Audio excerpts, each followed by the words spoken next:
요한계시록에 들어가 보면 첫 번에 시작하면서 1장에 시작하면서 뭐라 그러냐면 이 계시의 말씀을 읽는 자와 듣는 자들과 또 기록한 것을 지키는 자들에게 이제 복이 있다, 그런 얘기합니다. 그러면서 때가 가까웠다. 성경에서 이렇게 때를 가리키는 그런 메시지들이 사실상 많이 등장합니다. 특별히 신약에 와가지고는 오순절 이후에 성령이 오시고 바로 그때부터 종말이다, 이렇게 얘기를 합니다. 왜냐하면 예수님께서 500문도 앞에서 승천하실 때 천사들이 너희가 목도한, 눈을 뜨고 목도한 그대로 예수님께서 다시 돌아오시마, 이렇게 약속을 하고 떠났습니다. 초대교회 성도들은 예수님께서 이제 곧 돌아오시겠구나 하고 기다렸습니다, 사실상.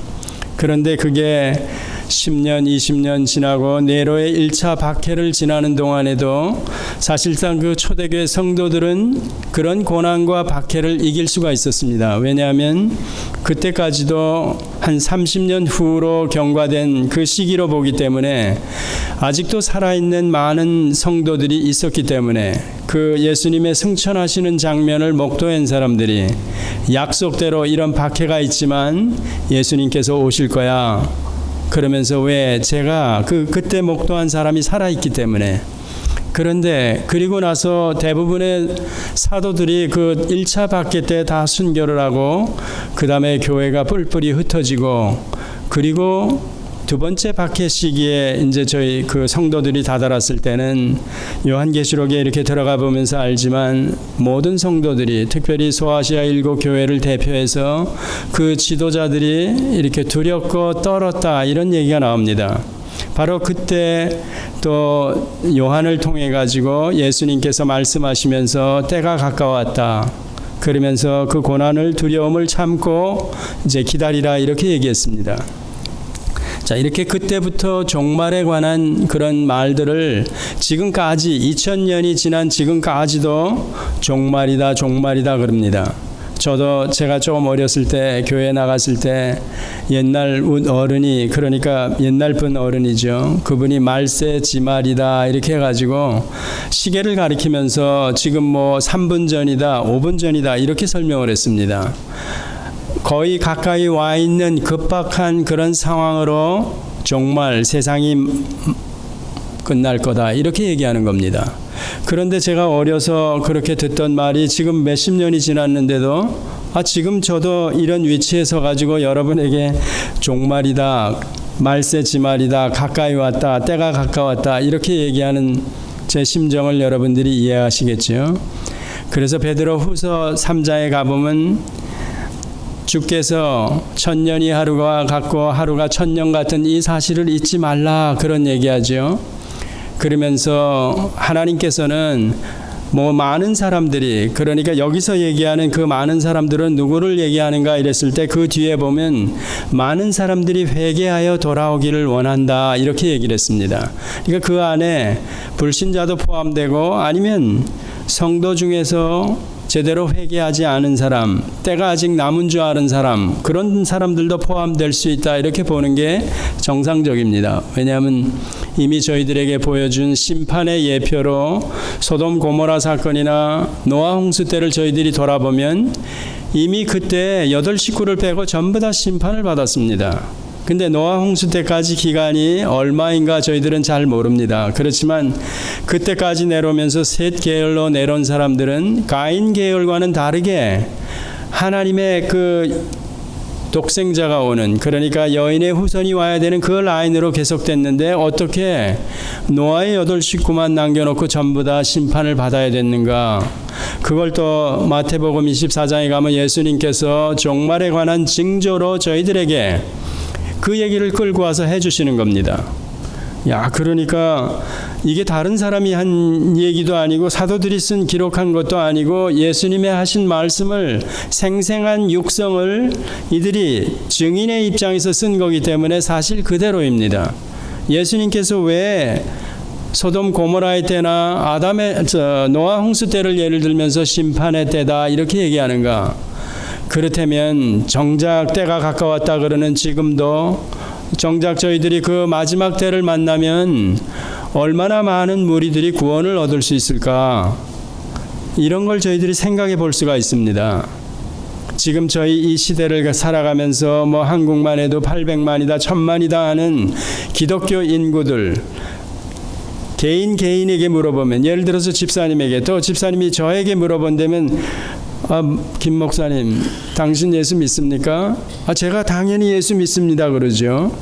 제가 또 여러분에게 물으면 마찬가지로 여러분도 예수를 믿는다 그럽니다. 그러면 이렇게 개별적으로 다 물어보면 800만이나 되는 사람이 예를 들어서 물었을 때 나 안 믿어. 그럼 교회 왜 나와? 그냥 비즈니스 때문에 나와. 이런 사람이 있겠습니까? 한번 상상을 해보면 대부분의 사람이 다 예수를 믿는다 그럴 겁니다. 그런데 이런 상황들을 저희들이 생각해 보면서 예수님의 교훈으로 갖다가 딱 보면 노아의 홍수 때, 심판 때, 그런 때로 가보면 이게 말이 잘 안 맞는 겁니다. 저희들이 어떻게 해답을 가지고 있어야 되는가. 그래서 신약으로 넘어와 가지고 때에 관한 얘기를 하면서 종말에 관한 얘기를 하는 교훈들을 여러분들이 지금 교회가 새겨들어야 하는 겁니다. 지금 그 로마서에도 그래서 얘기하는 겁니다. 이제는 자다가 깰 때가 되었다. 이제는 가까웠다는 얘기입니다. 뭐가 가까웠느냐? 주님이 오실 날이 가까웠다는 얘기입니다. 이제는 첫 번째 초림했을 때 예수님으로 오시지 않습니다. 그때는 낮고 천한 죄인의 모습으로 이 땅에 와서 자기 백성들을 저들의 죄악 가운데서 구원하시기 위해 오셨지만 이제는 영광 중에 심판주로 오신다는 겁니다. Second coming. 자, 그때 우리들이 계시록에 들어가 보면, 여러분 계시록을 어떻게 이제 이해하고 계시는지 모르지만 거기 들어가 보면 여섯째 인을 뗄 때 그런 얘기 나옵니다. 그때 다 인을 맞고 성령이 내주하는 자들이죠. 그리고 나서 또 환난 기간을 통과하다가 나팔 재앙에 들어갔다가 일곱째 나팔 재앙이 불려질 때 그때 들림을 받아서 올라갑니다. 이제 휴거를 부인하는 그런 입장도 있고 뭐 천년 왕국에 대한 또 다른 입장도 있습니다. 아마 여러분들은 계시록에 관한 여러 사람, 여러 소스를 통해서 많이 들었을 겁니다. 저도 이제 빠른 시일 안에 여러분들에게 제가 한번 계시록을 빠른 속도로 여러분들에게 전해야지요. 이걸 제가 감춰놓고 있으면 안 되죠. 왜냐하면 지금 오늘도 때가 가까웠다, 종말이 임박했다 그러면서 정작 계시록을 여러분들이 오케이, 김 목사는 어떤 입장이야? 계시록 전체를 어떻게 봐? 이런 것들이 궁금하지 않습니까? 여러분이 이제까지 들었던 게 뭐가 옳은지 사실상 여러분 스스로가 판단하기가 힘듭니다. 언젠가는 얘기해야죠. 그래서 그 일곱째 나팔이 불 때 이 성도들이 여섯째 인을 뗄 때 입 맞은 사람들이 들어올림을 당하고 그 사람들이 15장에 넘어가 보면 불이 섞인 유리바다 앞, 즉 성전 앞에서 어린 양의 노래를 부른다. 홍해를 건넌 이스라엘 백성들이 출애굽기에 보면 모세의 노래를 부르는 그 장면이 그대로 재판이 되는 것과 같은 모습이 딱 보인다는 얘기죠. 이제 그런 것들을 성경을 여러분들이 한눈에 내려다보면 그런 것들이 기억이 나면서 이렇게 유사하게 저희들에게 뭔가 교훈하고 있다, 이런 것들을 알 수가 있습니다. 어떻든 여러분들이 계시록, 지금 때에 관한 얘기는 물론 계시록이 그 마지막 장면을 설명하기 때문에 어떻게 이해하고 있느냐, 올바르게 계시록을 이해하는 게 굉장히 중요합니다. 그 계시록에 관해서 어떤 사람들은 신문지상이나 광고를 여러분들이 보신 적이 있었을 겁니다. 종말론 이렇게 설명하는 사람들이 있고, 또 어떤 사람들은 묵시록이라 그래가지고 그것도 조금 오래된 어른분들은 묵시록이라고 이렇게 설명을 하면서 계시록을 푸는 사람들이 있습니다. 또 요 근래에 와서는 요한 계시록, 그러니까 종말에 관한 입장을 저희들의 입장에서 이렇게 들으려고 그러면 계시록이라고 하면서 설명하는 사람이 있고, 또 묵시록이라 그러면서 설명하는 분들이 있습니다. 왜냐하면 묵시라는 것, 이게 묵시하고 계시하고는 다른 입장입니다. 묵시는 알 사람은 알고 모를 사람은 모르게 준 겁니다. 신천지 같은데 이만희 그런 분이 이 계시록을 계시록으로 이해하지 않고 묵시록으로 설명할 수 있습니다. 또 계시록이 어렵다고 주장하는 사람들, 이거는 진짜 어려운 거야. 앞으로 장차 되어질 일들에 관한 설명이니까 이건 누가 함부로 계시록을 설명할 수가 없어. 이해할 수가 없어. 이런 사람들은 그 문학 형태의 한 장르인 묵시에 많은 비중을 두고 거기다 무게를 실어가지고 계시록을 가리키거나 이해하고 있는 겁니다. 그 다음에 종말론이라고 설명하는 사람들은, 이런 사람들은 어떤 부류인가 하면 대체적으로 신학자들, 이 요한계시록을 가지고 연구를 많이 하는 사람들, 그런 입장에서는 에스카탈라지 그러면서 종말론이라 이러고 설명하는 겁니다. 자, 그런 차이를 여러분들이 기본으로 가지고 계셔야 합니다. 자, 성경을 뭐라 그러냐 이랬을 때 특별 계시라 그럽니다. 그러면 계시라 그런 것은 하나님께서 자기 백성들에게, 저나 오늘 저희들에게 이 하나님의 말씀, 메시지를 글로 담아가지고 저희들에게 밝히 알게 하시기 위해서 준 거다. 계시가 사실은 그런 의미입니다. 펴서 보여주었다. 알게 해주었다. 그래서 계시라는 입장으로 성경을 본다면 누구나 다 낯 놓고 기억자 겨우 아는 할머니라도 할아버지라도 이 말씀을 계시로 받아들여야 된다는 겁니다. 그럴 때 그런 사람이 글도 모르는데 어떻게 이 성경을 이해해? 예, 그렇습니다. 그럴 수 있지만 이 저자가 성령 하나님이시고 그 낯 놓고 기억자 겨우 아는 할머니가 그 안에 성령이 내주하기 때문에 이런 말이 글은 모르지만 들려질 때 믿어지고 이해가 가는 겁니다. 그게 놀라운 겁니다. 성령 때문에. 그렇다면 계시라는 것은 여러분들이 어렵게 들어가면 안 된다는 겁니다. 그래서 계시라 그럴 때 요한계시록을 포함해서 전부 다 성경 계시라 그러는 겁니다. 그런데 그 중에 특별히 계시록을, 그것도 마찬가지의 의미로 하나님께서 자기 백성들에게 펴가지고 제발 알아라. 그리고 저희들에게 주신 겁니다. 그런 자세를 견지하고 들어가면서 만약에 여러분들이 계시록을 듣는다 그랬을 때 묵시라 그러고 끌고 와가지고 설명하는 사람 앞에서 이게 뭐 알쏭달쏭하고 알 사람은 알고 모를 사람은 몰라 이러면서 전하는 사람, 그건 여러분이 벌써 걸러야 되는 겁니다. 그 다음에 종말론이라고 그러고 설명하는 사람들, 그 종말에 관한 얘기는 이교에서도 어떤 이교에서는 그런 얘기를 합니다. 세상이 어떻게 될 건지 뭐 이런 것들이요. 물론 역사, 저희들이 얘기하는 구속사가 성경에서는 분명히 이 계시록의 1장 3절에 나오지, 나는 알파와 오메가다 이러면서 시작과 끝이다. 하나님께서 창조를 하셨으면 마감할 때가 있다. 이렇게 성경이 가리키는 겁니다. 그 날 D-Day를 저희는 주님이 오시는 날이다. 영광 중에 오시는 날이다. 이렇게 설명하지 않습니까? 그러면서 이 시작과 끝 이 사이를 저희들은 구속사라 그러는 겁니다. 그런데 구속사로 믿지 않는 사람들은 일반 역사라 그러면서 그건 성경에서 니네들이 아는 거고 니네들이 하는 얘기고, 우리는 역사를 보니까 지구 창조도 45억 년으로 과학이 설명하는데 이런 오랜 기간인데 지금 때가 가까웠다 그러고 설명하니까 이게 말도 안 되는 소리 하지 마라 이렇게 나오는 겁니다. 나도 아직 젊어서 더 살아야 되는데 내 자식 새끼도 있고 이런 입장 아닙니까? 그런데 우리는 그 역사를 하나님이 창조하시고 끝내신다.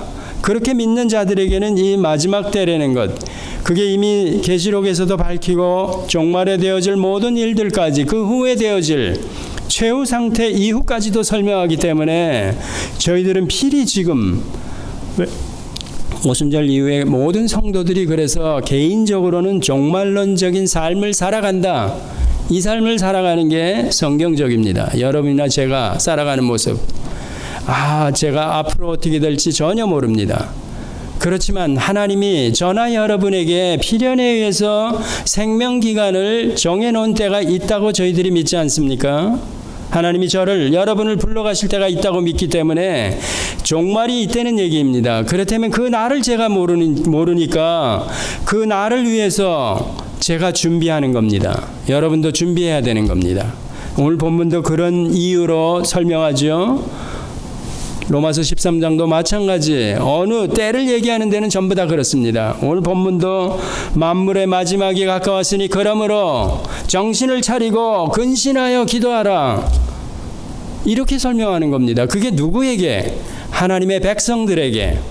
이 수신자 또 지난번에 말씀드리지만 베드로전서 수신자들, 박해 중에 있으며 도망다니며 출교당한 그들, 오늘 우리로 얘기하면 이게 세상이 마치 옷과 같은 믿음으로 살아가려는데 저희를 압박하는 그런 세상에 살면서 마치 초대교회 성도들과 같은 그런 심정으로 살아가는 저희들을 위해서 때가 가까웠다.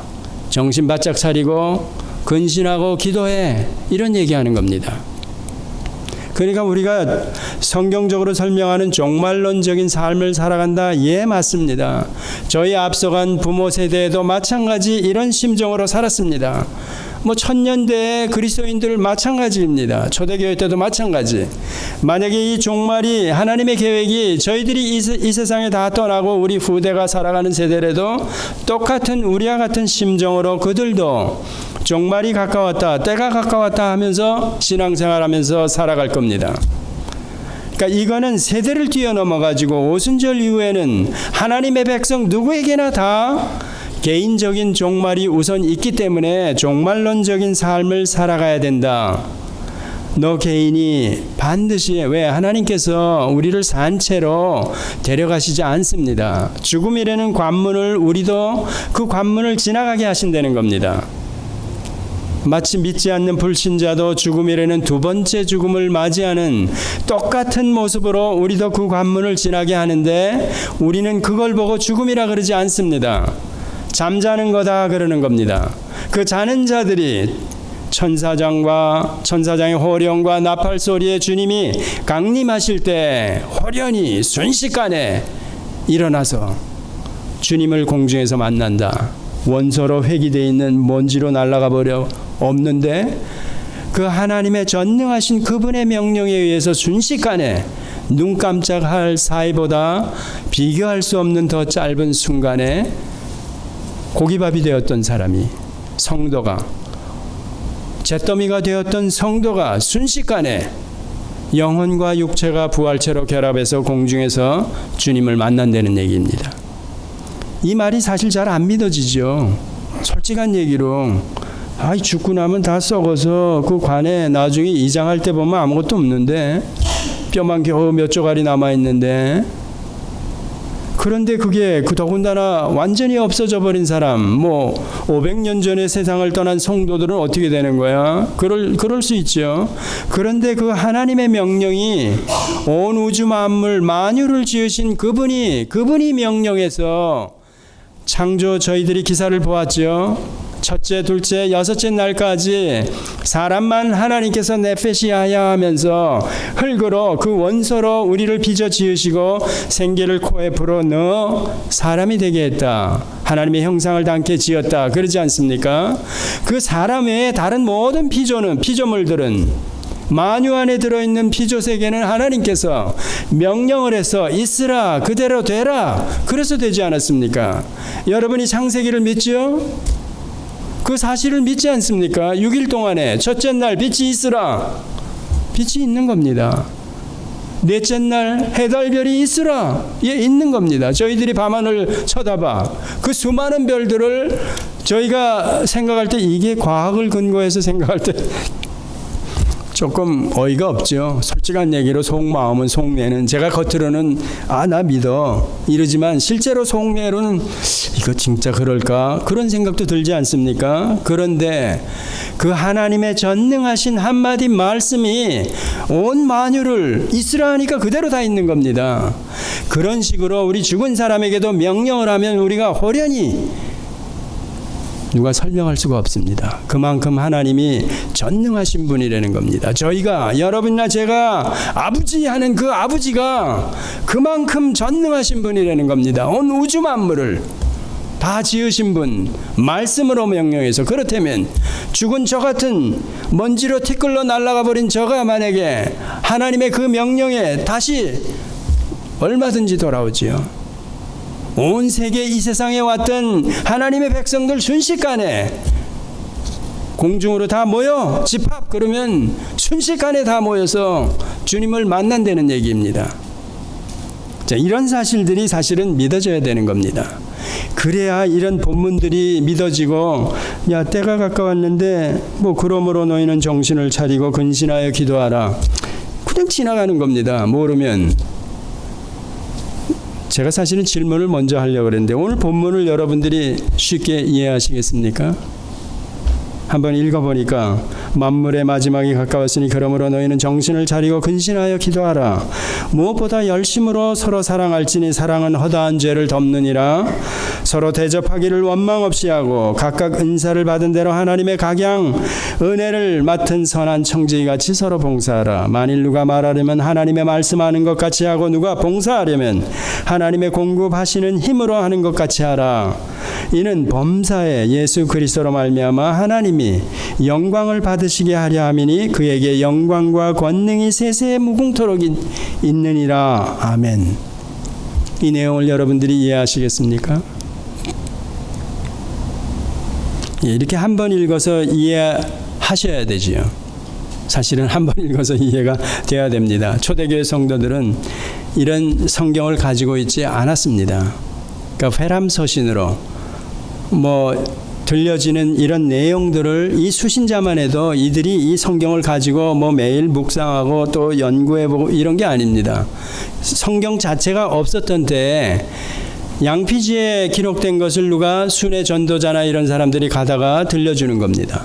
그러면 앉아서 경청을 해서 들어서 이걸 다 기억했겠습니까? 그러니까 또 들려달라 이런 정도겠죠. 그래서 이런 것들을 무슨 얘기하는가를 전체를 이해하면서 아는 겁니다. 핵심되는 거. 여기 사실은 그겁니다. 중요한 것은 만물의 마지막이 가까웠으니 그러므로 너희는 정신을 차리고 근신하여 기도하라. 이 앞에 이거 하나만 잘 기억해도 괜찮습니다. 우선은 그 뒤에 나오는 것.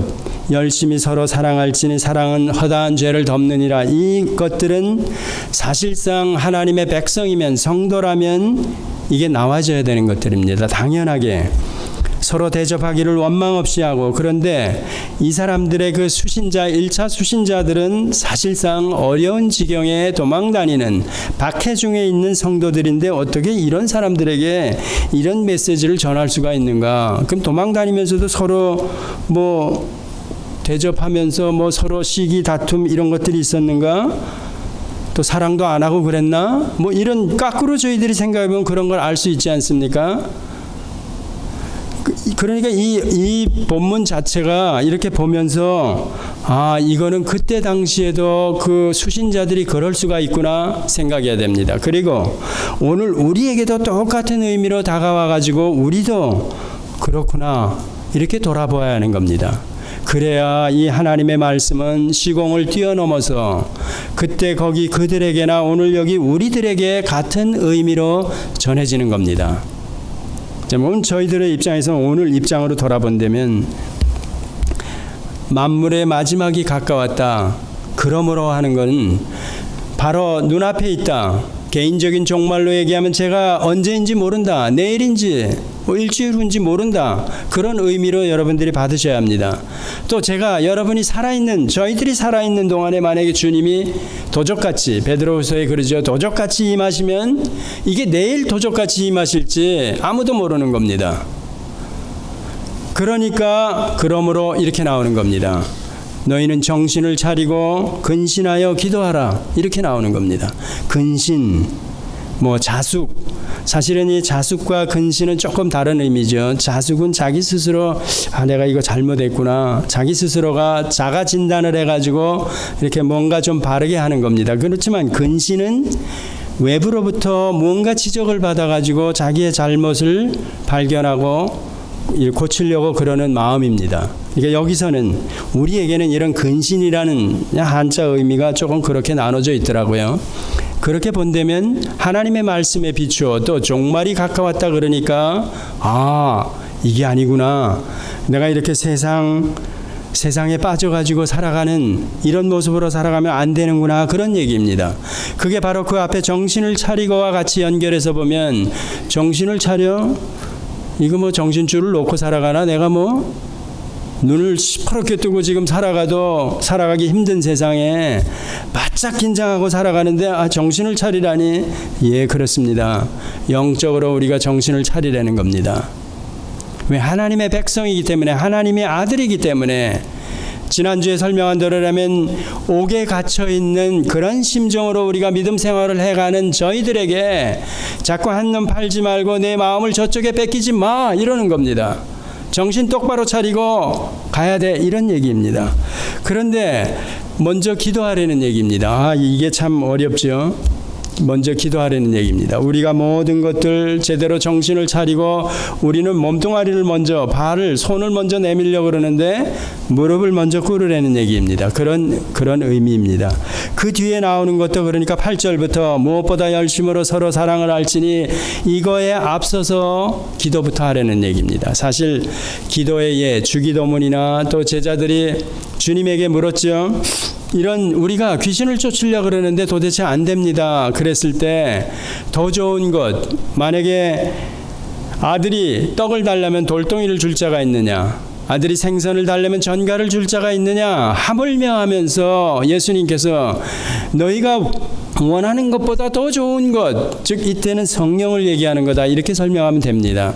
그 성령을 주시지 않겠느냐 이렇게 얘기했으니까 기도를 한다는 것 자체가 무언가 우리를 내려놓는 겁니다.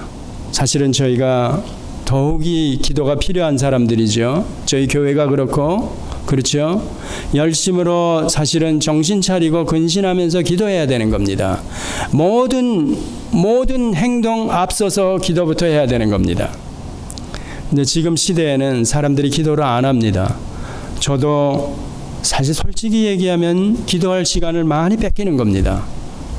여러분이나 저나 솔직한 얘기로 하면 낮에 살아가면서 얼마나 바쁩니까? 그 바쁜데 뚝 잘라가지고 내가 30분 기도해야지, 이게 쉽지 않습니다. 뒤로 미뤄지고 겨우 한다는 게 자기 전에 이제 하는 것들이 아마 대부분일 겁니다. 최소한도 자기 전에, 그 다음에 일어나면서 바로 무조건 자명종에서 깨지면 일어나면서 무조건 무릎을 꿇어야 되는 겁니다. 그러니까 그 시간을 땡겨 놓는 게 유일한 기도하는 시간으로 우리가 이렇게 뚝 잘라가지고 무 자르듯이 그렇게 기도할 수 있는 시간입니다. 그게 10분이든지 20분이든지 30분이든지. 그러니까 일어날 때와 자기 전에 그 나머지 중간에 시간을 낼 수 있는 사람이 흔치 않습니다. 지금 같은 세상 이런 폐활한 속에는. 실제 그렇지 않습니까? 하루 종일 일하고 피곤한 몸으로 저녁에 기도하려고 그래도 그 기도가 잘 되지 않습니다. 실제 이게 바르게 신앙생활을 하려고 그러는 사람도 힘든데 대부분의 사람들은 기도를 안 합니다. 그러면 기도를 안 하는 이유가 뭔가 이랬을 때 그건 성경과 멀어져 있기 때문에 그렇습니다. 만약에 여러분이 성경을 계속해서 읽는다 그러면 반드시 성경을 읽으면 성령님이 무릎을 꿇게 하신다는 얘기입니다. 그러면 성경을 읽고 기도하게 하시고, 그러면 그런 사람에게 하나님이 성경을 통해서 오늘 본문으로 얘기하면 근신하게 합니다. 정신을 차리게 한다는 겁니다. 하나님의 말씀과 기도는 함께 가는 겁니다. 그런데 또 어떤 경우가 있는가? 기도 안 하는 경우는 이게 뻔히 아는 겁니다. 웬만한 사람들이 교회 생활을 해보고 나면 압니다. 성경과 왜 멀어져 있는지. 성경을 자꾸 읽거나 성경을 얘기하는 걸 듣다 보니까 이게 찔림을 받거든요. 그 싫은 겁니다. 싫으니까 성경을 멀리 하는 겁니다. 말씀을 듣기 싫어하는 겁니다. 그렇게 되면 말씀과 멀어지면 그 기도는 나올 수가 없습니다. 그런데도 불구하고 기도한다. 그럼 중언부언하는 거죠. 대부분이. 그렇지 않으면 자기의 소원을 아뢰는 겁니다. 이 소원을 들어주십시오 하는 거나 마찬가지라는 겁니다. 그건 정한수 떠놓고 비는 거나 다를 바가 없다는 얘기입니다. 완전히 기복적으로 가 있는 겁니다. 성경과는 먼데도 기도를 열심히 하고 대단하게 한다. 이거는 다 그렇다는 얘기입니다. 왜? 기도를 제대로 하고 성경 말씀을 근거 이걸 읽으면서 기도를 한다 그러면 성경 앞에서 자기 자신을 적나라하게 돌아볼 수뿐이 없습니다. 내가 지금 죄했던 것, 지나간 때가 족한데도 불구하고 아직도 가지고 있는 것들, 이런 것들을 고발하는 겁니다, 성경이. 근데 그것들이 고발을 받으니까 이거 그냥 치워버리는 겁니다. 그러고도 교회는 존속이 되고 또 그런 무리들이 많이 모여있는 교회도 짱짱하게 잘 나가는 겁니다. 그러니까 그런 교회에서 실제로 그렇습니다. 저도 듣고 한국에 가서도 듣고 오히려 그런 데서 헌금하세요 이러면 헌금도 왕창 나온다는 겁니다. 왜? 그걸로 그게 덮어지니까. 무서운 거죠. 그러니까. 그래서 아까 보면 800만이나 이렇게 되는 사람들이 진짜 종말을 기다리며 때를 기다리며 근신하며 정신 차리고 기도하면서 그날을 마라나타 하고 소망하는 사람들이 얼마나 될까. 이 자리에서도 마찬가지입니다. 저보고 여러분이 김 목사 당신은 지금 마라나타 하고 살아가? 매일 그 심정으로 살아가? 이렇게 질문을 해야죠. 그러면 저도 대답을 해야지요. 마찬가지로 제가 여러분에게 물을 때도 여러분도 대답을 하셔야 되는 겁니다. 자, 그런데 마라나타 하는 심정으로 살아가면서 세상으로부터 유혹을 받고 압박받는 게 다른 게 아니고 물리적으로 우리를 공격하는 게 아니고 이 모든 제도나 뭐 주변 환경들이 믿음을 지키지 못하게 하는 것들이 다 그것들이 우리를 저쪽으로 데려가려는 것들이 우리를 박해하는 겁니다. 그때로 보면 물리적인 박해는 아니지만 이게 어떻든 결과는 같은 결과를 낳는 겁니다. 그러니까 지금 더 심한 고난 중에 있고 더 심한 박해 중에 저희들이 있습니다. 실제로 있습니다. 이 성경을 솔직하게 성경 앞에서 자신을 돌아보고 저희들을 돌아보면 그런 상황에 있는 걸 아주 느끼게 되는 겁니다. 자, 그러면서 이제 이 기도하려는 이유는 바로 결국은 기도의 마지막 골라인은 하나님 주님께서 말씀하신 대로 더 좋은 것, 자식이 달래는 것보다 더 좋은 것으로 줄 수 있다 하면서 성령을 얘기했는데 이미 우리는 그때 당시 예수님이 기도의 교훈을 얘기할 때는 어떤 때인지 여러분 아시죠? 성경을 읽어보면 예수님이 공생의 기간 동안에 자, 오순절을 제가 자꾸 얘기하지 않습니까? 그리고 지난주에도 벌써 마태복음 16장을 얘기할 때 베드로가 신앙 고백을 했을 때 성령이 함께해서 그 고백을 하고 내가 이제 고난을 받는다. 장로들과 서기관을 통해서 고난을 받는다 그러니까 그리 마옵소서 그러지 않습니까? 그 상황이 뭐가 보입니까? 성령이 임했다가 떠나신 겁니다. 베드로에게 그 신앙 고백을 하게 하시고 지금 우리와 같이 오순절 이후에는 그 성령이 한번 저나 여러분에게 성전 삼아 임하시면 안 떠난다는 겁니다. 내주하시고 인치시고 임마누엘로 그리스도의 날까지 저희가 때가 갖고 왔다 그러는데 주님이 오시는 그날까지 아니면 제가 개인적인 종말을 맞을 그날까지 안 떠나. 그런데 예수님이 이 땅의 지상에서 공생애를 사시고 계셨을 때에는 성령이 임하시지 않은 겁니다. 그러니까 그 상황에서 기도를 얘기하시면서 더 좋은 것을 주신다. 이 얘기는 이제 성령을 내가 받아야 된다는 얘기입니다. 그런 맥락에서 마태복음 12장도 성령 회방죄 같은 것도 여러분들이 사복음서를 예수님의 공생의 기간 동안 이위 되시는 하나님께서 이 땅에 임재하셔가지고 사시는 동안에 죽으시고 부활하시고 승천하시고 성령을 보내시기 전까지는 성령이 이 땅에 지금처럼 오순절 이후처럼 임하시지 않은 겁니다. 구약도 마찬가지. 그게 보여야 되는 겁니다. 그러면 사복음서를 이해할 때, 볼 때 더 좋은 것을 받아야 되는데 성령을 받아. 야, 예수님이 성령을 받으라 그랬잖아.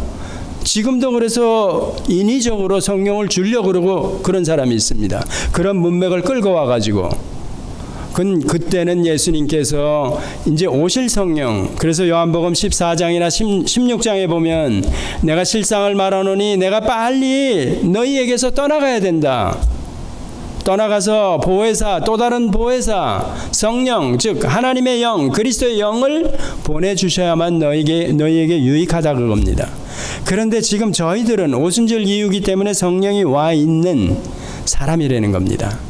여러분도 그렇고 여러분이 안에 성령이 내주하시기 때문에 주는 그리스도의 살아계신 하나님의 아들이시니이다. 아버지, 이 고백을 하는 겁니다. 만약에 성령이 없는데도 아버지? 저 김 목사 아버지 그러네. 나도 아버지. 그럴 수 있습니다. 흉내를 낼 수가 있다는 얘기죠.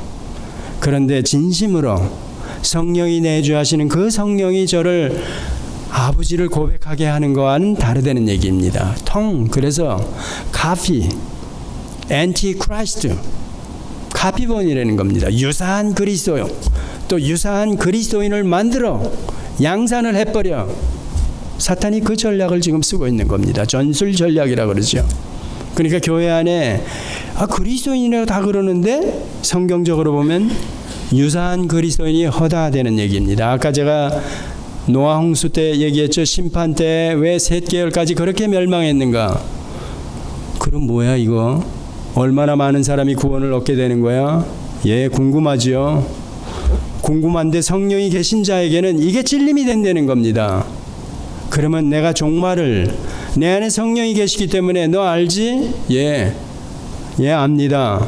그렇다면 지나간 때가 족하다 하는 것들을 다 끊고 정신 차리고 근신하여 기도하라는 겁니다. 그리고 그 이에 나오는 얘기들이 바로 그런 겁니다. 그래서 이 성경을 이해하기 위해서 저희들이 제대로 하나님의 메시지가 뭔가 본래 의미를 저희들이 받아들이기 위해서 순수하게 하나님의 말씀으로 받아들이기 위해서는 1차적으로 제 안에 성령이 있어야 되는 겁니다. 여러분 안에 성령이 계셔야 하는 겁니다. 성령이 계시면 이런 말씀이 부담스럽지가 않습니다. 아까 기도를 안 하는 사람 부류 측에 이런 말씀이 찔림이 되니까 도망가는 겁니다. 성경과 멀리하는 겁니다. 그렇지만 성령이 계신 자에게는 이런 말씀이 강도를 더 해가지고 저에게 찔림이 와도 제가 더 거꾸러지는 겁니다. 거꾸러지는 겁니다. 그게 기독교 역사에서 하나님의 백성으로 살다 간 사람들의 모습으로 드러나는 겁니다. 히브리서 마찬가지 11장 말미에 가면 이름 없는 기독교 역사 가운데 이름 없는 많은 성도들이 어떻게 그 믿음을 지키다가 어떤 결과를 맞고 세상을 떠났는가. 더 나은 본향을 바라보면서 자기 앞에 닥친 극형 틀에 매달려서 죽음을 당하는 것까지 구차히 면치 아니하고 이러지 않습니까? 그렇다면 우리가 지금 세상을 살아가면서 유혹을, 여러 가지 박해를, 고난을 받아 구차하게 제가 이걸 떨치지 않습니다. 가다가 우리는 한국 속담에 뭐로 가도 서울만 가야지, 그게 아니지 않습니까? 우린 몇 걸음을 못 가도 가다가 죽더라도 이 길을 가야 되는 겁니다. 그래야 뒤따라오는 사람이 또 저를 넘어서 가는 겁니다. 여러분들을 넘어서 가는 겁니다. 여러분의 자녀들이. 우리가 바로 그런 생활을, 그런 삶을 이어져 왔다는 겁니다. 기독교 역사가 바로 그겁니다. 우리 앞서간 많은 이름 없는 사람들이 믿음을 지키고 신앙을 지키고 갔기 때문에 우리가 여기까지 와 있는 겁니다. 그러면 우리 후대를 위해서도 이 길을 가야 되는 겁니다. 왜 우리가 신사참배 때나 일제시대 때 주기철 목사님이나 이런 분들, 또 6.25 때 손양원 목사님들을 왜 얘기하는 겁니까? 지금 이 시대에 그런 사람들이 있습니까? 그런 목사들이 있습니까? 지난번에 말씀을 드리지 않았습니까? 예수 그리스도께서 우리의 죄를, 모든 것을 체휼하시고 앞서서 대신 다 짊어지시고 겪으시고 십자가에 죽으시고 부활하셨다. 왜 그랬는가? 우리에게 본을 끼치기 위해서. 야, 따라와야 돼. 따라오게 하기 위해서. 그렇다면 여러분이나 제가 예수를 믿는 사람이다 그러면 그 주님을 따라가는 자들 아닙니까? 그럼 예수를 따라가면서 딴지대. 그건 말 자체가 성립이 안 되는 겁니다. 그건 거짓말이라는 얘기죠. 따라가면서 죽을 수도 있다는 얘기입니다. 그러면 이 죽음을 보고 몇 발자국 못 갔는데도 죽은 그 모습을 보고 뒷사람이 또 지나간다는 겁니다. 한국에 옛날에 군대 가보니까 전우의 시체를 넘고 넘어 6.25 사변을 겪었던 사람들이 이제 그 노래가 기억이 나죠. 예, 그렇습니다.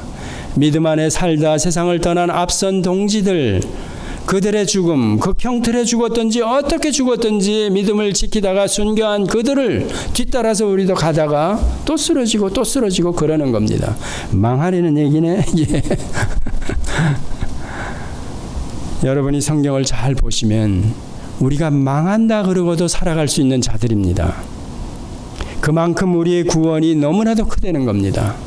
그 구원을 허락하신 하나님, 아들 되신 그분의 죽음, 이런 것들을 저희가 성경적으로 제대로만 이해 안 되면 주님, 저는 이 길을 따르겠습니다. 저나 여러분이 이 길을 걸어가야 제 주변에 제 식솔들이 따라오는 겁니다.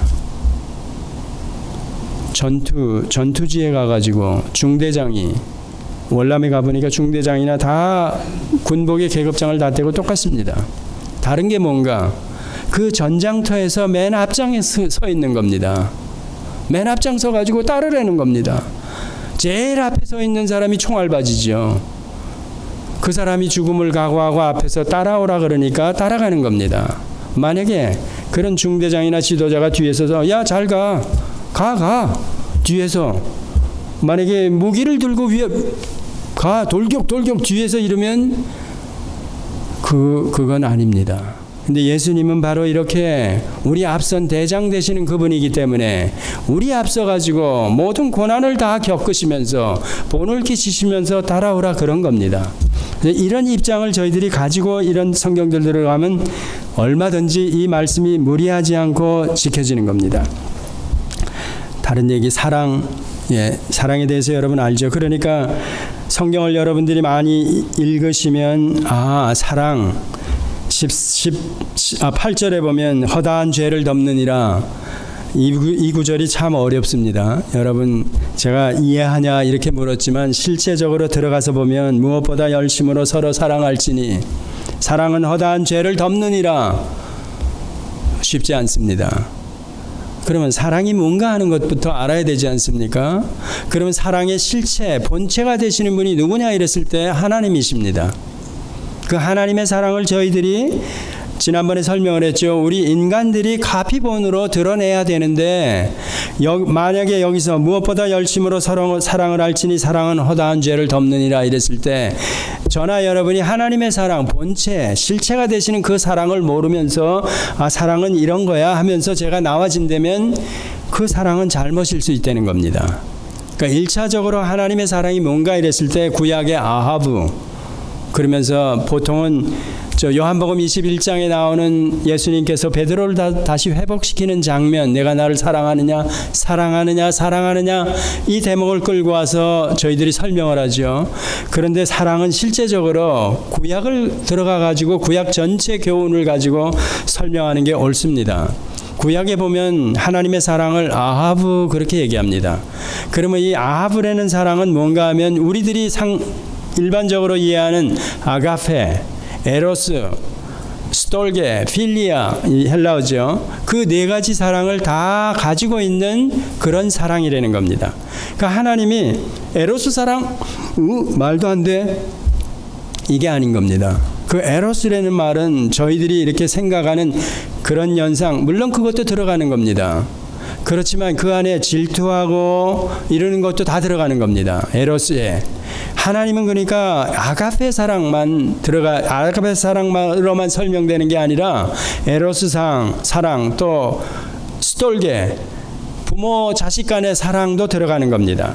또 친구 간의 사랑, 우정, 이런 것까지 다 들어가는 겁니다.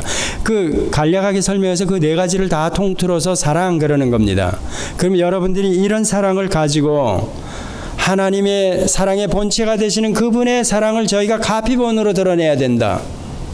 그렇죠? 자, 그리고 그걸 이해하고 여기 들어가서 무엇보다 열심으로 서로 사랑할지니 사랑은 허다한 죄를 덮는다. 자, 그리고 들어가는 겁니다. 그런데 이 사랑을 제대로 이해하지 못해. 그리고 구약의 하나님께서 어떻게 그 사랑을 네 가지로 설명한 그 사랑을 드러내었는가, 그 장면들을 만약에 모른다면, 예를 들어서 에로스 사랑, 하나님이 질투하십니다. 자기 백성 삼은 이스라엘 백성들이 영적인 간음을 저질러 우상을 숭배하고 목전에서 패역한 짓을 해.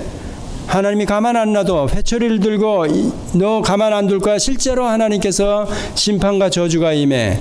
그때 에로스 사랑으로 표현하는 겁니다. 예를 들어서 저나 여러분이 자식들 키우면서 망나니 짓을 해, 나쁜 짓을 해, 불러다 놓고 회초리를 치죠. 가만 안 놔두죠. 잔소리하는 것도 그런 게 다 그런 부모 사랑도 물론 수떨게도 들어가지만 이게 다 유기적으로 포함이 돼 있다는 얘기입니다. 그런 따로 설명을 할 수가 없는 겁니다. 그 헬라 철학 사상 때문에 하나님의 아가페 사랑으로만 설명하려고 그러는데, 그러면 실제로 하나님이 에로스 사랑으로 설명되는 구약의 부분에 가서는 어떻게 설명하는 거야? 야, 하나님은 사랑의 하나님인데 심판도 하고 뭐 저주도 하시네? 이렇게 나오는 겁니다. 그 하나님의 사랑이라는 게 틀렸지 않아? 이러고 공격하는 겁니다. 그거는 사랑으로 얘기하는 게 아니라 하나님의 속성상 하나님의 공의로 설명을 해야 되는 겁니다. 그러니까 사랑을 이해하려면 반드시 공의도 같이 이해해야 되고, 또 이 사랑도 그 모든 네 가지로 설명되는 사랑을 하나로 포함된 아하브, 이렇게 설명하는 겁니다. 그러면 여러분들이 이해가 가시는 겁니다. 더욱 중요한 것은 하나님의 사랑의 실체가 되시는데, 그 사랑을 여러분이 이제는 하나님의 아들이 되었기 때문에 가피본으로 사랑을 드러내야 되는 겁니다. 누구에게? 집안에서, 부부간에, 자식들에게, 친구간에 얼마든지 이 사랑을 드러내야 되는 겁니다. 여러분 그 사랑을 드러낼 수 있습니까? 이랬을 때 그 사랑이 죄를 덮느냐, 이 허다한 죄를 덮느니라, 이렇게 얘기했습니다. 여기도 또 어려운 겁니다. 그 밑에서 제가 조금은 설명하다 말았지만, 죄가 뭔가, 그러면 죄도 용납을 해줘야 되는가?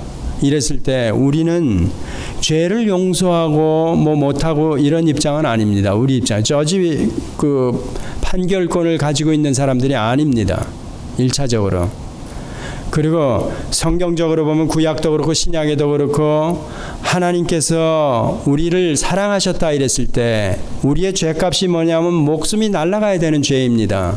그런데도 우리를 사랑하셨다 이랬을 때 우리도 어떤 죄인이라도 하나님의 그 사랑을 카피본으로 드러내려면 그 천하 없는 죄인이라도 우리가 사랑해야 되지 않아? 이 논리로 설명할 수 있지 않습니까? 그런데 미안하지만 우리가 실제로 하나님의 그런 사랑을 입었지만 우리가 죽어야 할 것을 대신 예수님이 하나님이신데 죽었다는 얘기입니다. 이 얘기는 뭔가 하면 죄에 대한 대가는 반드시 치러진다는 겁니다. 이게 어떻게 보면 기분 나쁜 거죠. 솔직한 얘기로. 이거 좀 덮어주고 가면 좋은데 하나님의 속성상, 거룩한 속성상 그렇게 할 수가 없다는 겁니다. 그래서 저희들이 한국의 지금 사회, 국가 간의 그 법률과 법 가지고 볼 때 이 미국에서 이렇게 법 집행하는 언도하는 그 내용을 보면 어떤 사람은 800년 언도를 내려버립니다. 한국에서는 중범죄라 그래도 성폭행을 하고 어린애가 완전히 그냥 이렇게 됐는데도, 심지어는 살인죄를 저질렀는데도 그 언도하는 판사들의 그 언도를 보면 깜빵살이 얼마나 다 나와가지고 또 재범을 하고, 그 사회적으로 법에 대한 이 신뢰라 그럴까 이런 게 완전히 무너지는 겁니다. 그러니까 질서가 제대로 잡히지 않는 겁니다. 왜 동해보복법이라 그래가지고 구약에서는 하나님께서 인간의 그 본성을 제한시키면서까지 내가 눈에는 눈, 이에는 이 그러는 겁니다. 실제 우리의 본성은 한 대 맞으면 10대를 때려주고 싶고 그런 겁니다. 그런데 그걸 제한시킨 거죠. 근데 그게 왜 그런가? 왜 이렇게 징벌을 가하고 죄가를 치르게 하는가? 이랬을 때 범죄 예방이라는 겁니다. 그거는 우리가 아담으로 또 거슬러 올라가 보면 하나님을 떠난 자들, 죄인의 무리 안에서 나와지는 모든 악한 것들이 얼마나 나쁜가.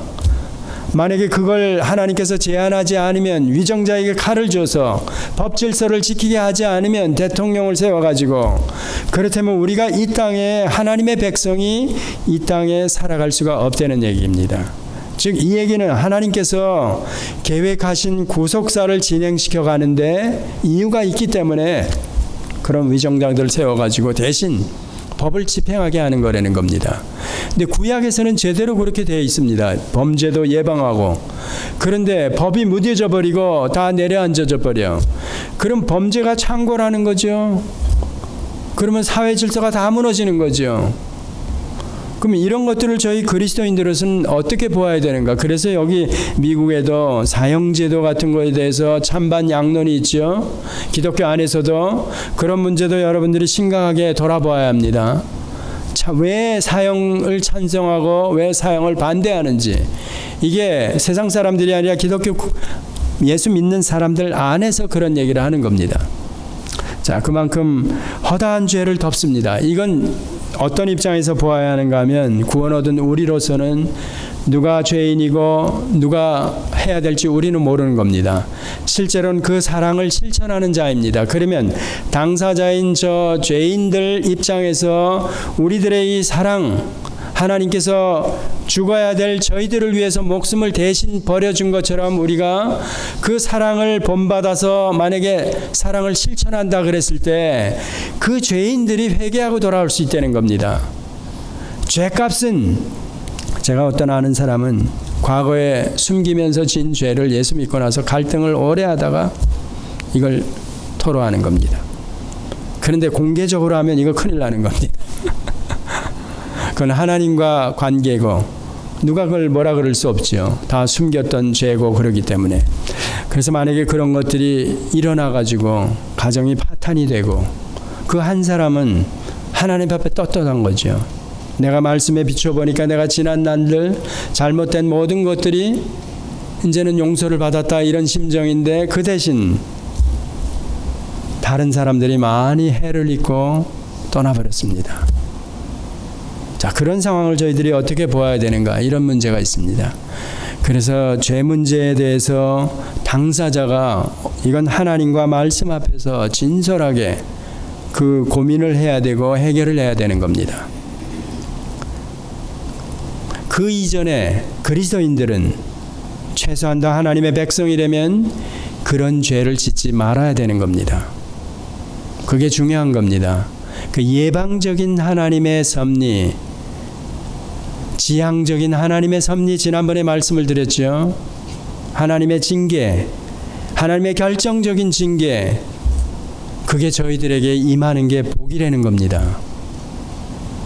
제가 망하고 제가 어려움을 당하고 그러면서도 믿음을 지키고 이 길을 갈 수 있는 게 이 하나님의 간섭이고 하나님의 통제하심이고, 저를 완전히 멸망의 자식으로 안 보기 때문에, 자기 자식이니까 참아드리기 때문에 그런 징계를 가해서 이 길을 가게 한다는 겁니다. 세상적으로는 찌들찌들하죠. 그렇지만 이 길을 가는 게 결국은 하나님의 백성들이라는 겁니다. 저도 성경으로 이런 위로를 갖지 못한다면, 이런 소망을 갖지 못한다면 제가 이 자리에 못 섭니다. 여러분도 성경을 통해서 제가 이렇게 전해서가 아니라 여러분들이 성경을 읽으시다 보면 이런 저와 같은 결과를, 제가 이 앞에서 전하는 것과 같은 결과를 반드시 얻게 됩니다. 그러면 이 길을 가야 되는 겁니다. 왜? 만약에 그렇지 않다면 성경이 이렇게까지 얘기할 필요가 없는 겁니다. 지금 저희 손에 왜 이렇게 들려져 있습니까? 이런 의미로 와닿아 있습니까? 제가 왜 이런 말씀을 들어요? 왜 근신하고 정신 차려야 되고 찔려야 됩니까? 그게 하나님의 백성이기 때문에 그렇다는 얘기입니다. 말씀이 주어지지 않는다, 들려지지 않는다. 자, 넓게 보면, 한 인생으로 보면 불행한 겁니다. 제가 어떤 잘 나가던 CEO 어제 잠깐 만났는데 자기가 이렇게 돌아와서 지금 사람들이 다 떠나고 볼 일 없는 사람으로 이제는 다 여겨지고 아무도 전화도 안 오고, 그 어제 잠깐 한 2시간 얘기를 했는데 이 사람이 뭐라 그랬냐면, 옛날에 잘 나갈 때는 몇만 불, 뭐 몇십만 불, 뭐 벤츠 600 굴리고 뭐 짱짱했는데 지금은 완전히 쪼들어졌는데, 얼마나 이분이 성경을 통해서 많은 걸 얻었는지 모릅니다. 그때 제가 이게 손에 쥔 게 많고 그랬을 때 이게 위력이 있게 생각했는데, 이게 그때 그게 실상은 하나님의 입장에서 보니까 이게 페니 쪼가리라는 겁니다. 돈은 돈인데 페니라는 겁니다. 그 사실을 지금 와서 알겠다는 겁니다. 그래서 제가 그랬습니다. 아, 복입니다, 복. 하나님이 우리를 위해서 저 나라에 예비하신 것, 후사다 상속자다 하는 의미를 여러분들이 한번 그려보시기 바랍니다. 계시록에 들어가 가지고 거기서 얘기하는 그 하나님이 계신 곳, 생명강가, 진주문을, 이만한 진주문을 열고 들어가서 하나님과 같이 누려야 될 신천신지, 거기에 들어갈 수 있는 자격을 이 땅에 사는 동안 이미 주셨다는 겁니다. 이걸 받아가지고 살아가면서, 그러니까 이게 고난이 되지요. 그것과 비교되고 잘라야 되기 때문에. 근데 자를 수 있게 저 안에, 여러분 안에 성령까지 있게 해주셔가지고 이 길을 걷게 하는 겁니다. 그리스도를 본삼아 우리가 가는 것처럼 또 뒤에 사람이 우리를 본삼아 이 길을 같이 따라가게 하기 위해서 그렇다는 얘기입니다. 대접하기를 원망 없이 하고는, 이거 그때 당시에 어려움에 처해가지고 사람들이 이 제대로 이렇게 도와주지 못하고 뭐 막 이런 것들입니다. 제대로 또 도움을 제대로 못 받은 사람들이 또 저 서로 간에 이런 문제가 있었다는 거죠. 실제로는 10절에 보면 은사 받은 대로 각양 은혜를 맡은 선한 청지기 같이 봉사하라. 참 이런 얘기들이 사실은 여러분에게 전하기가 좀 어렵습니다. 사실은 이런 본문들은 여러분들이 자발적으로 드러나서 이렇게 남아줘야 되는 것들이죠. 은혜 받은 자, 공짜로 우리가 새 생명을 얻은 자다 이랬을 때, 사도 바울의 서신을 보면 은혜와 평강이 너희에게 있기를 원하노라 이랬을 때, 하나님께서 일방적으로 우리에게 은혜를 베풀어 주시고, 그 은혜를 입은 자들은 반드시 마음 안에 평강을 허락하신다는 겁니다. 내가 이게 은혜를 받았는데, 십자가의 은혜로 구원을 얻었다 그러는데 왜 이렇게 난 항상 내 이렇게 마음에 평강이 없지? 이거 아시죠? 이런 말? 은혜를 공짜로 받았다 그러면 반드시 평강이 있는 겁니다. 만약에 여러분들이 갈등이라고 모른다, 잘 모른다, 교리는 제대로 잘 알고 있는데 실제적으로 저 안에 은혜를 받은 자인데도 불구하고 나에게 평강이 없다. 우리는 저 다른 교파, 이단이든지 심지어는 뭐 열심히 있는 그런 교파 사람들보다 우리 못하다는 얘기입니다. 실제로는. 그쪽에 있는 사람들은 이런 가리킴만 가지고도 그 사람들 생활이 찌들찌들해도, 막노동을 해도 웃음이 피우고 전도를 하고 그렇습니다. 그거 여러분들 다 느껴보지 않습니까? 근데 우리는 진리에 대해서 쌈박하게 안다. 그러면서도 실제로 마음에 갈등이 일어나고 평강이 없어. 이거 잘못되어 있는 겁니다. 진리를 제대로 이해 못했든지, 은혜가 뭔지를 제대로 몰랐든지, 진짜 십자가의 은혜, 그걸 그리스도의 보배로운 피를 흘리신 그 은혜를 입은 자라면, 제가 이제는 더 이상 죄인이 아니기 때문에, 의인이 되었기 때문에 그 의인에게 반드시 평강이 주어진다는 얘기입니다. 그리고 나서 한 걸음 더 나가서 로마서 5장에 뭐라 그럽니까? 이제 믿음으로 의롭다함을 얻었으니 이제는 하나님으로 더불어 화목한, 우리 쪽에서 능동적으로 나와줘서 아버지 하고 나가는 겁니다. 평강은 은혜를 받은 자가 내적으로 느끼는 충만한, 기쁜, 아무 두려움이 없는 평안한 상태를 얘기하는 겁니다. 여러분이 구원을 받았다, 십자가의 은혜로 only by grace 하면서 은혜를 받았다고 강조하면서 평강이 없다면 그건 잘못된 겁니다. 우리는 그 평강을 누리는 거에서 한 걸음 더 나가서, 이제 그 히브리서에도 나왔죠. 베드로전서에도 이미 나왔죠. 여기 13장에 나온, 히브리서 13장에 이제 나올 겁니다. 모든 사람으로 더불어 화평함과 거룩함을 이루라. 만약에 이것이 없으면, 보이지 않으면 넌 버리운 자라, 주를 못 만난다는 얘기입니다. 이렇게 얘기하는 이유가 뭔가 하면 그 은혜가 얼마나 큰지, 이거 내가 정작 은혜를 입은 자냐? 그 마음 안에 평강이 있다는 겁니다. 그 그리스도 하나님이 대신 주고 저를 이제 죄인의 신분에서 의인으로 옮겨놔서 상속자, 후사를 만들어줘. 하나님을 아버지라 감히 불러. 하늘에 있는 모든 보화를 얻은 자야, 이 땅에서 이미. 그렇다면 뭐가 부러울 게 있습니까? 뭐가 두려울 게 있습니까? 페이먼 못한다고요? 우리는 죽음 문제까지 다 이미 해결된 자라 그러지 않았습니까? 그런 상태, 그런 평안함, 그런 게 주어진다는 얘기입니다. 어제 그 만난 사람들, 전엔 몰랐는데 지금 전에 자기가 손에 쥐고 있던 게 지금 보니까 하나님의 입장에서 보니까 페니 쪼가리라는 거예요. 페니를 들고 있었다는 거예요. 지금 여러분들 페니 가지고 뭐 할 수 있습니까? 그 얘기하는 겁니다. 근데 지금은 뭐 들었냐? 그 보화를 들고 있는 겁니다.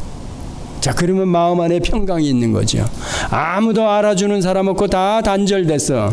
자기가 들고 있었을 때는 이게 어떻게 돈이 냄새를 풍긴대요. 전 잘 몰랐는데 처음 듣는 얘기인데, 음식에서야 냄새가 나는데 돈에서 냄새가 난다는 거예요. 새파리처럼 사람들이 몰려든다는 거예요. 그래가지고 자기가 쥐고 있었을 때는 사람이 많이 모여들었는데 이게 다 망해버리니까 다 떠났다는 거예요. 그래서 절망감이 컸는데 그 은혜를 알고 나니까 그때 내가 쥐고 있던 게 그게 냄새 풍기던 거였고 페니 조각이었고 지금은 하늘의 보화를 다 얻었기 때문에 참 그 사람이 그러니까 마음에 그런 평강이 들어가 있는 겁니다. 그러니까 이제는 복음을 증거하는 어떤 사람을 보아도 화평함을 이루려고 그러는, 오늘 본문으로 얘기하면 사랑은 허다한 죄를 덮는다. 본체가 되신 실체가 되신 하나님의 사랑을 이제는 드러내 보이려고 그런다. 그렇게 나오는 겁니다. 여러분 이해가 되십니까? 이렇게 설명하는 게 진정한 평강을 여러분들이 누리고 계십니까? 그 어떤 문제 가운데서도 여러분이 그 그리스도만 생각하면, 구원 문제를 생각하기만 하면 이것들이 잠재워져. 그렇습니다. 제가 시시때때로 지금 현실 문제 때문에 제가 흔들리고 어려움을 받을 수가 있습니다. 그건 저도 마찬가지, 여러분도 마찬가지. 저도 예전에 보면 페이몬을 못해. 이 두려움, 이거 어떻게 되지? 마찬가지입니다. 사업을 했던 분 마찬가지.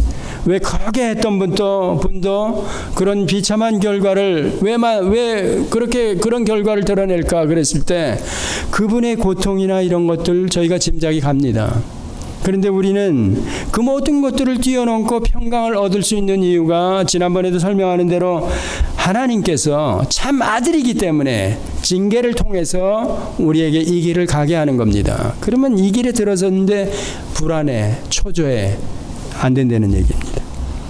화평함은 은혜와 평강 플러스 능동적으로 저에게서 이런 마음의 상태가 밖으로 드러난다는 얘기입니다. 그러니까 제가 이웃을 향해서 서로 누구에게 그게 드러나야 된다는 겁니다. 자꾸만 얘기하지만 이단들 보니까요, 참 무섭습니다. 제가 보니까 저 사람들이 어떻게 교육을 받았는지, 저희들이 이해하는 이 진리를 그대로 이해하고 있을까, 제가 그게 제일 관심거리입니다. 막노동하는 자들도 얼굴이 시꺼먼데도 불구하고 한박 미소를 지어가면서 사람들을 대하는 겁니다. 여러분 그럴 수 있습니까? 저 사람들이 어떻게, 여호와의 증인이죠. 거기서 가리키는 성경을 저 사람들이 받았는데 저런 결과가 드러날까? 우리는 진짜 정통 바른 진리를 배워서 마음의 평강을 얻어서 은혜가 뭔지를 알고 나서 화평함을 드러내 능동적으로 이런 마음의 상태가 밖으로 드러나야 되는 건데 저들만 못해. 그러지도 못해 아예. 그러면 이게 뭐가 잘못된 겁니까? 단단히 잘못된 거죠. 아니면 저 사람들이 진짜 같고 우리가 가짜 같은 겁니다. 그렇지 않습니까? 성경은 그렇게 화목함, 하나님으로 더불어 화목한 화평한 관계를 드러내야 되고 모든 사람으로 더불어 거룩함과 화평함이 드러나야 된다. 만약에 이게 드러나지 않는다면 너는 주를 보지 못한다. 그렇게 얘기하는 겁니다. 그렇다면 우리가 잘못되어 있는 거죠. 자, 11절에 가면 또 중요한 얘기가 나오죠. 은사는 여러분들이 공짜로 이렇게 은혜를 주어진 사람에게 반드시 두세 가지 이상, 한 가지 이상 다 은사가 주어진 자들입니다. 여러분, 난 뭐 은사를 받은 것 같지 않은데 천만에요. 여러분에게 은사가 다 한 가지 이상 다 있습니다. 왜? 여러분이 은혜 받은 자이기 때문에 마음의 평강이 주어지고 은사가 있다는 겁니다. 그 은사를 충분히 여러분들이 활용을 해야 되는 겁니다. 봉사를 해야 된다는 얘기죠. 그래서 교회 안에는 제가 지난번에 설명드린 19가지, 성경이 가리키는 은사가 19가지 있습니다. 정리하면 그 은사 중에 하나 이상은 다 받은 겁니다. 저도 목사도 은사로, 기프트로 받은 겁니다. 또 저에게 이거 말고 또 다른 은사가 또 있습니다. 여러분도 그런 은사가 있다는 겁니다. 그 은사를 봉사하는 대로 드러내야 된다는 그런 얘기. 11절에 가면 이 말씀이 중요하죠. 사실은 이 본문이 설교를 한 편 더 해도 되는 그런 내용입니다. 만일 누가 말하려면 하나님의 말씀을 하는 것 같이 하고 누가 봉사하려면 하나님의 공급하시는 힘으로 하는 것 같이 하라. 이해하시겠습니까? 말 조심을 해야 되겠네. 대뜸 그게 와 닿죠. 하나님의 말씀을 하는 것 같이 하라. 저 김 목사가 하나님의 말씀을 뭐 풀어서 전하고 그러는데 저렇게 해야 되나? 그거 아니죠. 사도 바울을 끌고 와보니까 고린도전서 2장에 가보니까 내가 너희에게 전한 복음은 내 지혜나 말에 능함으로 하는 게 아니다. 이렇게 설명하는 겁니다. 그러면서 뭐라 하는 성령 하나님의 능력으로 내가 전하는 거다. 왜? 너의 믿음이 나 말재간 지혜로운 말, 이 말쟁이 같은 말에 의해서 너의 믿음이 자라고 뭐 생겨나고 이러지 않게 하기 위해서 내가 가진 믿음이 하나님의 능력에 의해서 주어진 거다. 그걸 알려주기 위해서 사도 바울이 그런 얘기를 하는 겁니다. 내 말이나 전도함이 나의 지혜로운 어떤 말, 능변에 있는 게 아니다 이 얘기를 하는 겁니다. 난 단지 그저 도구로 성령에 붙들려서 성령의 능력에 의해서 그냥 전파하는 거다 이런 얘기하는 겁니다. 구약을 들어가 보면 이사야서 6장의 5절에 가보면 화로다 나여 나는 망하게 되었도다. 내가 내 입술이 부정하다 그러면서 부정한 가운데 거하는 백성들 그들 가운데서 하나님을 만났다 그럽니다. 이사야가 그 장면을 보면 이사야가 그전에는 궁중 선지자였죠. 왕이여 만수무강하옵소서 하면서 잘 될 겁니다. 잘 나갈 겁니다. 하나님이 도움을 주실 겁니다. 모든 그런 그 앞에서 싹싹 비는 그런 선지자였다는 겁니다. 그러니까 화로다 나는 망하게 되었다 그러는 겁니다. 내가 입술이 부정한 자요, 입술이 부정한 백성 중에서 내가 하나님 앞에 서게 되었다. 나는 망한 자다 이러는 겁니다. 하나님께서 화로에 불을 지져가지고 그 입술을 찢어지고 새로운 사명을 허락해 주지요. 그러니까 이사야가 그 이후에 이사야 생애를 보면 그렇게 변한 겁니다. 그 장면에서. 그리고 나서 전할 때 그가 톱으로 켜서 죽임을 당했다 그러죠. 전설에 의하면 바로 그겁니다. 하나님의 말씀을 전하는 자는 자기의 능변이나 지혜나 뭐 이런 거로 하는 게 아니라는 겁니다. 그게 아주 중요한 관건입니다. 그러니까 매번 여러분도 마찬가지입니다. 여러분들이 누구에게 복음을 증거할 때도 성령을 힘입어야 한다는 겁니다. 우리 안에 계신 성령을 힘입어서 전해야 어떤 목사는 그러죠. 내가 뭐 낳은 영적 아들이다 이런 목사도 있습니다. 오늘 제가 설명드리는 사도 바울의 예나 이사야의 예를 들어보면 말도 안 되는 얘기죠. 성경을 모르는 건지 아니면 모르겠습니다. 저는. 근데 바울의 예를 들어보니까 그렇습니다. 바울이 진짜 말쟁이라고 공격을 받기도 하고 그가 얼마나 능변가입니까? 그런데 그가 전하는 말 전체가 다 성령에 의해서 하나님의 능력에 의해서 내가 그냥 나는 야구공을 던지듯이 그냥 던지는 것뿐이다 이렇게 설명하는 겁니다. 그럴 때 성령이 그 어떤 자에게 역사하셔서 믿음은 들음에서 자란다 그랬으니까 믿음이 자라나고 그럴 때 이 믿음이 사도 바울에 의해서 내가 믿음이 자라나고 어떤 목사에 의해서 믿음이 자라나고 이게 아니구나 그걸 아는 겁니다.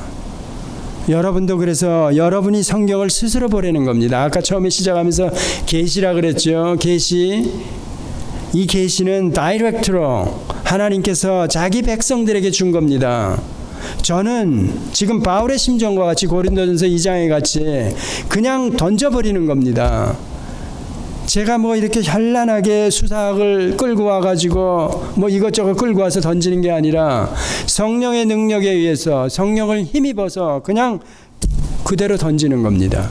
그래야 여러분이 나중에라도 저거 김 목사가 뭐 풀어서 이게 아니라 이 말씀 진짜 말씀 때문에 내가 성령에 의해서 내가 믿음이 자라나고 또 이렇게 성숙했구나 이런 표현을 하는 겁니다. 그럴 때만이 여러분의 믿음이 또 저도 마찬가지 저의 믿음이 성경에 하나님의 능력에 의해서 이 믿음이 자라고 성숙하고 여기까지 와 있구나 이렇게 고백하는 겁니다. 그런 믿음이 흔들리지 않는다는 얘기입니다. 누가 말을 하려면 하나님의 말씀을 하는 것 같이 하라. 여러분 대화 가운데도 마찬가지입니다. 그 다음에 봉사하려면 하나님의 공급하시는 힘으로 하라. 마찬가지입니다. 여러분이 가지고 있는 어떤 능력이나 뭐 그것 가지고 봉사하는 게 아니라는 거죠. 그 앞선 부분을 왜 이렇게 설명하느냐 이랬을 때 이는 그러면서 범사에 즉 성도들이 말을 할 때나 뭐 복음을 전하거나 대화 중에라도 혹은 봉사하는 일을 할 때도 마찬가지 이는 그러면서 범사에 예수 그리스도로 말미암아 하나님이 영광을 받으시게 하려 함이라 그렇습니다. 만약에 저나 여러분이 말쟁이가 하듯이 하나님의 말씀을 하는 것 같이 안 해. 제가 만약에 그러면 어떤 결과가 되는가? 그리스도로 말미암아 하나님께 영광을 받으시게 하는 그 일이 방해를 받아버리는 겁니다. 영광을 하나님께서 받으시지 못할 뿐 아니라 예수 그리스도의 심하게 표현하면 죽음까지도 헛죽음이 된다는 겁니다. 저의 말쟁이 같은 말 때문에 말로 상처 입히고 남들에게 이러는 것 때문에 제가 그리스도가 우선은 1차적으로 그의 모든 고난이나 이런 게 다 망가져버리고 하나님께 영광을 돌리는 결과를 드러내야 되는데 그건 안 된다는 얘기입니다. 저희가 못 드러낸다는 얘기는 결국은 우리의 행실이나 말 이런 것들로 결국은 그리스도도 헛죽음이 되게 할 뿐 아니라 하나님께 모욕을 돌려버리는 겁니다. 믿는다 하면서 얼마나 무서운 겁니까? 성경 말씀이 그러니까 왜 이렇게 무섭게 얘기하느냐? 제가 무섭게 풀어서가 아닙니다. 무섭게 얘기하는 이유가 그만큼 예수 그리스도로 말미암아 우리에게 베풀어준 그 구원의 은혜가 얼마나 놀라운지 사도 바울의 고백한 넌 이제 사람들하고 대화할 때도 하나님의 말씀을 전하는 것처럼 해. 그 얘기입니다. 여기에서 뭐 욕짓거리가 나와죠? 안 된다는 얘기입니다. 내 감정이 흠뻑 담겨가지고 막 나와 막말을 해? 안 된다는 얘기입니다. 이제 그리스도인이 됐으면 정작 은혜를 제대로 안 되면 바울의 심정과 같이 그냥 말씀을 그대로 던지듯이 말이라는 것 안에 그 사람의 인격이나 성품이나 다 묻어나오는 겁니다. 그렇지 않습니까? 그러니까 말 조심을 하는 얘기는 성경에 너무나도 많이 나와 있습니다. 근데 오늘 이 본문처럼 이렇게 하지 않는다면 그리스도, 우리 예수 그리스도 그 죽음을, 그의 본을 헛것으로 만들어버리는 겁니다. 영광을 못 돌리고 하나님을 모독하는 결과가 돼. 그겁니다. 또 봉사할 때도 마찬가지. 하나님이 공급하시는 힘으로 하라. 예, 그렇습니다. 교회 안에서건 어디서건 우리가 살아가는 삶 전체가 다 하나님이 공급하시는 힘으로, 즉 이 안에 우리 안에 이미 계신 성령에 의해서 저희들에게서 나와줘야 된다는 겁니다. 만약에 자기 자신에 의해서 나와지고 뭐 봉사하고 열내고 열심히 있어?